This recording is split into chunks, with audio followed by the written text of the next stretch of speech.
So you own a camera, and maybe you're just like me, a total nerd about it. You bring your camera with you everywhere. You're known as that person with the camera. You're always snapping pictures. Or maybe you're the opposite.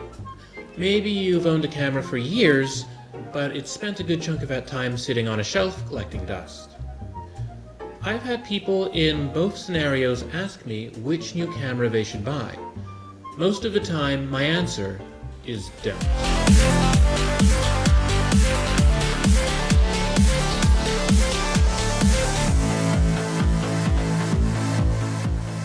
Now, to be clear, I don't think that there's anything wrong with buying a new camera. However, if you're buying a new camera because you're bored with where your photography is or you're not satisfied with it in some capacity, the new camera is going to be fun for a week, and then you're going to go right back to where you were before. So when it comes to buying a new camera, before you even make your first move, the first thing you have to figure out is why. Why do I want a new camera? Maybe this new camera will be your first proper camera. Perhaps you are moving on from cell phones, or you've used a point and shoot for a while, in which case, congratulations. You're taking the first step to advancing your photography. That's fantastic. However, is this your second camera that you're buying? Is it your third? Well, that's still cool and all, but you have to ask yourself, why am I buying this camera? For a lot of people, the answer is, my camera is old. And that's fair, honestly. If your camera has been sitting on a shelf for years, you've probably seen what some of the shiny new cameras are capable of doing, and you think to yourself, you know what? I could really make use of some of those features. That's fine. Marketing is powerful. Words just can't describe, but 61 majestic megapixels describes it excellently. Camera companies are great at making people think that you are not going to get the shot that you want. You're not going to be making art unless you have the latest and greatest that they've pumped out. If you've seen ads and reviews for a camera and you think, I need this camera, ask yourself, what features in particular do I want and do I need? What can that camera do that my current camera cannot? I know that for myself, my next camera will probably be the Sony a7 III. The reason for this is because the Sony a7 III features eye autofocus, a feature that as a portrait photographer I'm going to be getting a lot of use out of. It has robust video functionality, because while I'm primarily a photographer, I do shoot a lot of video, and it has a pair of SD card slots. When I'm shooting weddings, it's really helpful to have my pictures backed up to a second SD card in case one of them gets corrupted. So now, these are features that I am certain I'll get use out of with that specific camera. Features that my current camera doesn't offer. So now, maybe the reason you want a new camera has nothing to do with marketing or worrying about how old your camera is. Maybe what you're interested in is a particular sort of photography, and you think that a new camera is going to enable you to pull it off. Well, before you make the big switch, consider just a few other sorts of investments that you could be making into your photography that aren't a new camera. Here are 7 things you should buy before you buy a new camera. Number 1, new lenses. I'm shocked by the number of photographers who think that the issues with their pictures are all due to their camera. That is to say, a lot of photographers don't realize that what you put in front of your camera is just as important as the camera itself. While it is true that if you're shooting digital, your camera's sensor is largely responsible for your image quality, it's hardly the only thing that matters. Are you still using this? Now this is an 18 to 55mm kit lens. This is the lens that comes with most Canon cameras. If you're shooting Nikon or Sony, your kit lens might look a little bit different from this one, but it probably has a similar range and quality.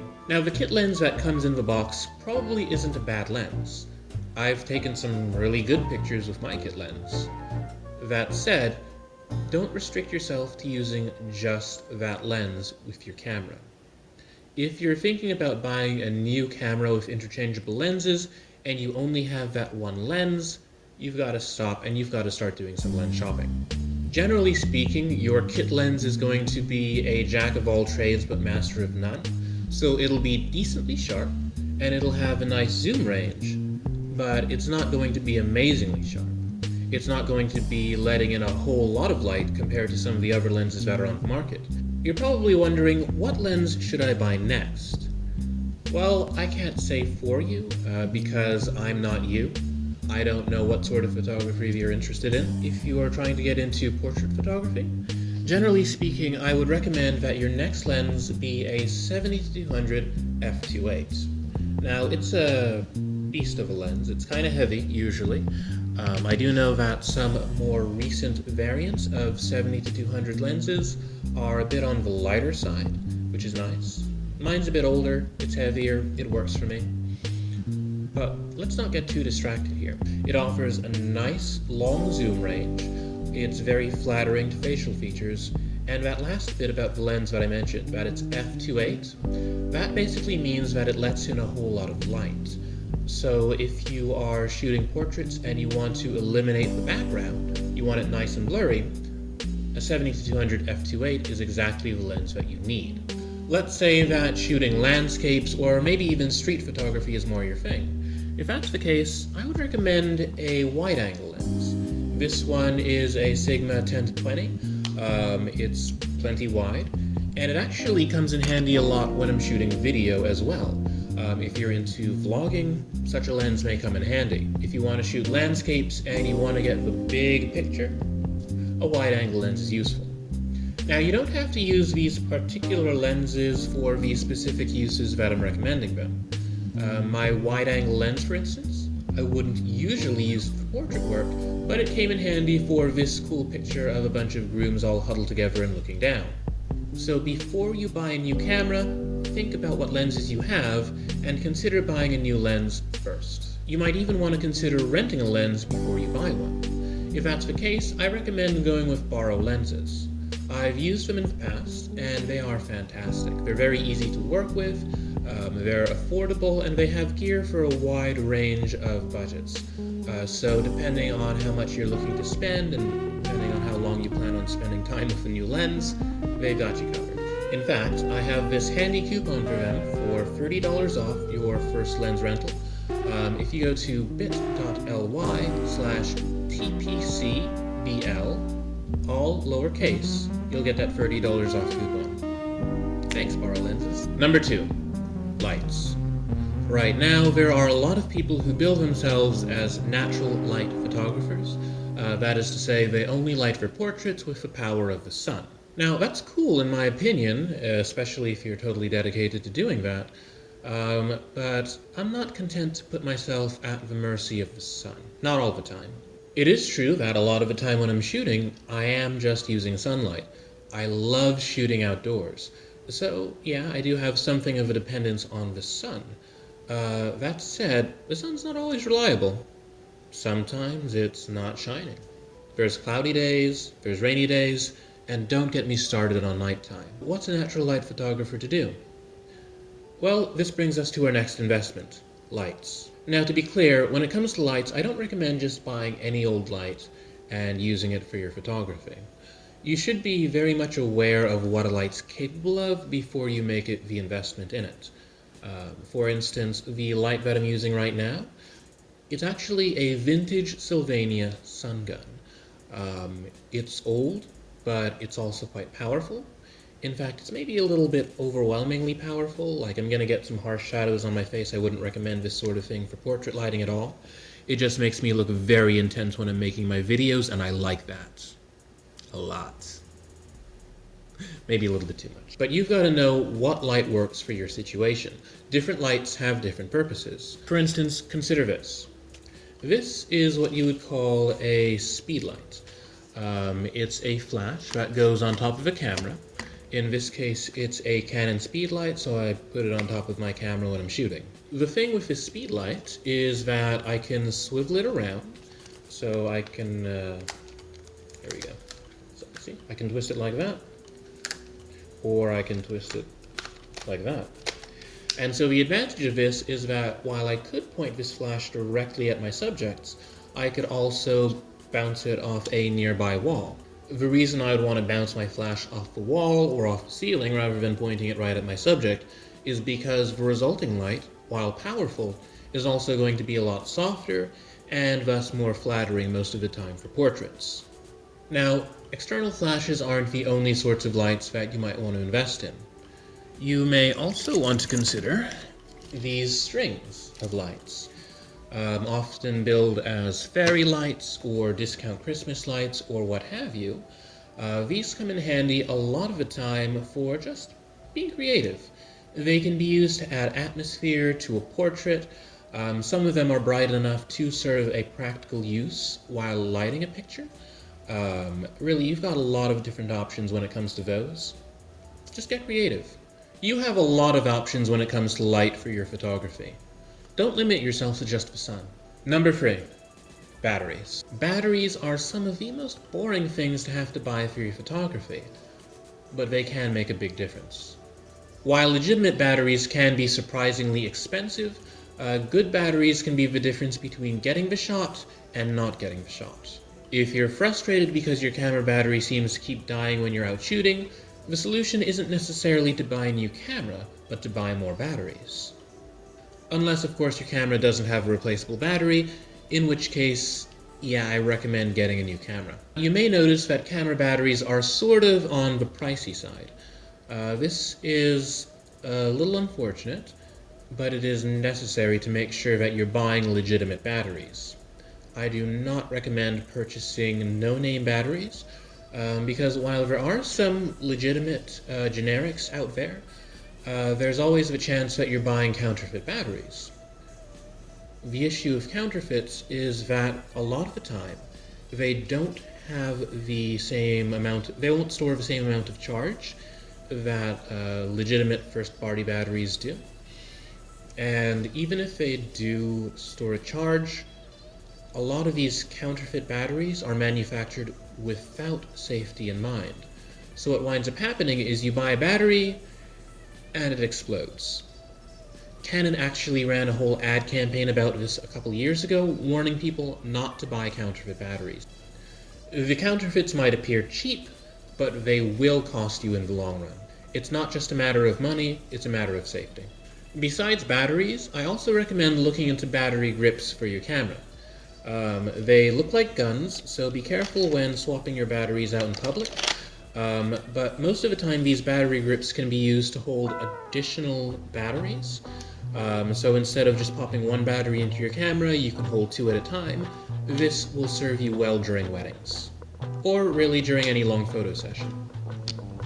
Also, it makes you look like a professional with a big old camera that has a grip that lets you shoot sideways. It's super cool. So now, besides battery grips, I also might recommend investing in a battery bank, such as the sort that's developed by Anker. The advantage of owning a battery bank is if your camera will let you charge over USB, such as some of the Sony and Fuji cameras will, that will extend your battery life when you're out in the field. It really comes in handy. Just to give you an example of why you want to have a couple of spare batteries with you at all times, I remember fondly one day I went into New York City and I went to go see the Oculus. Now this is that big mall at the New World Trade Center and it is gorgeous. Great place for pictures. So I was on my way through there and I tried to snap a few pictures with my camera. Unfortunately, my battery was dead. I'd forgotten to bring along my extra charged batteries. That's a mistake I never intend on making again. So did I get any pictures that day? Well, my cell phone was still alive and kicking, so I pulled it out to take some pictures. Unfortunately, I did not get to keep those pictures. Why? Well, that brings us to number 4. Storage. So to continue the story, I'm at the Oculus, dead camera battery, but I have my cell phone, right? I snap some pictures, and I don't get them. It seemed like I'd recorded the pictures to my phone, but I ran into a problem with storage. So what happened to me was, a while ago I purchased this microSD card for my cell phone. It seemed like a pretty good deal. I popped it into my phone, I'd been using it, but I ran into a bit of a problem with it. See, the card was counterfeit. It didn't actually have the capacity that it said on the box. So what would happen was, I'd be taking pictures with my phone, it would be recording to the SD card, but then the pictures would wind up getting corrupted. I wound up losing my pictures of the Oculus that day. The moral of the story is to invest in good storage for your pictures. While it is true that prices on flash memory have been going down in recent years, when you do buy a card, make sure it's from somebody legit. You will regret it if you buy a card and all your pictures get corrupted. The reason I recommend buying a nice big card for your photography is because you're going to spend a lot more time shooting and a lot less time worrying about filling up your card. Is this always desirable? Not necessarily.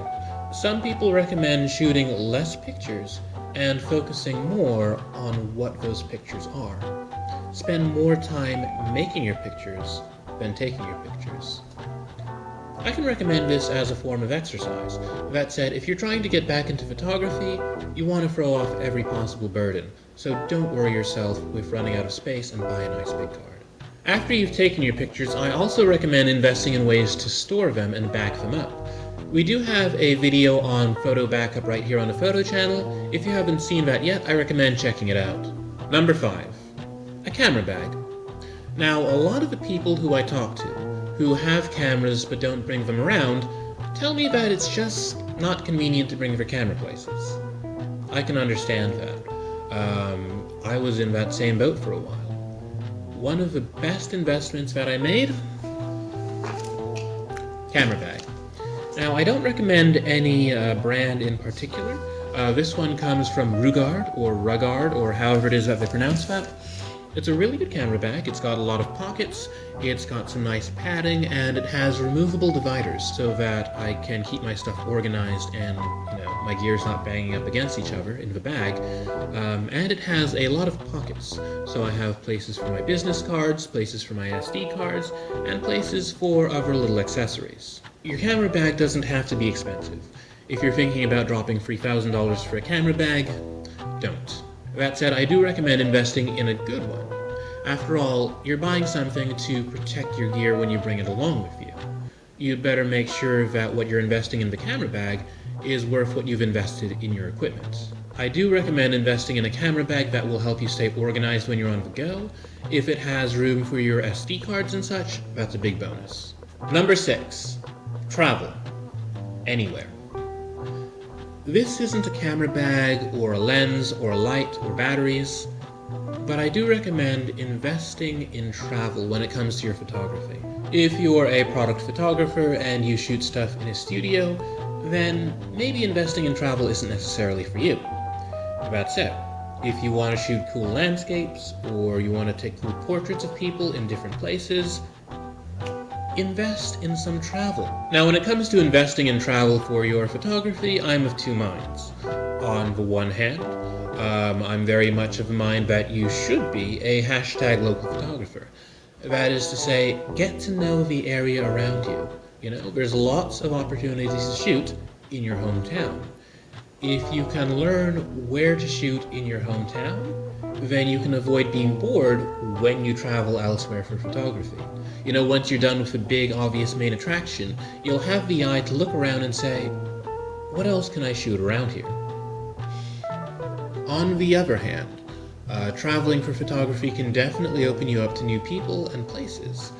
You might learn to get creative while you're traveling in ways that'll help you when you're back home. You might have a couple $1,000 extra and you spend it on a plane ticket to Norway to go see the fjords. Or maybe you have an extra $50. Spend it on gas. Spend it on a train ticket. If you're in New York City, do you know that the Metro North will take you almost anywhere? Well, maybe not Florida, but you get the idea, right? Like, you get on the train, and in the space of an hour and a half, you will be in the country, okay? You have options. Take advantage of them. Number 7. Non-photography related accessories. In 2019, I did not purchase a new camera. I did receive this GoPro as a gift. Thank you very much, Grandma. I made good use of that at the beach. But otherwise, I didn't buy a new camera. Instead, I decided to spend what would have been new camera money on some non-photography related accessories. Now, when I say non-photography related, I mean that these are things that you wouldn't necessarily buy for the sake of photography. Like, nobody's going to be selling these things to you because you're a photographer, but if you're a photographer, they might come in handy. So, where did I put my cloth? Hang on a second.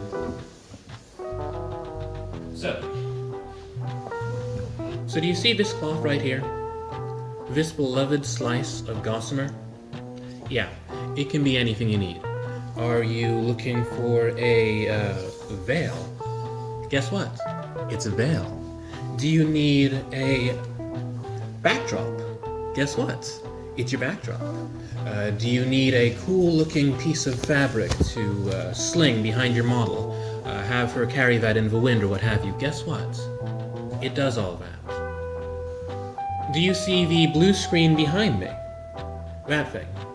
Yeah, guess what? When I purchased this thing, it wasn't being sold to me as a blue screen. It was just a piece of blue fabric that I bought. It's pretty terribly wrinkled, and it's going to be a pain to key with later.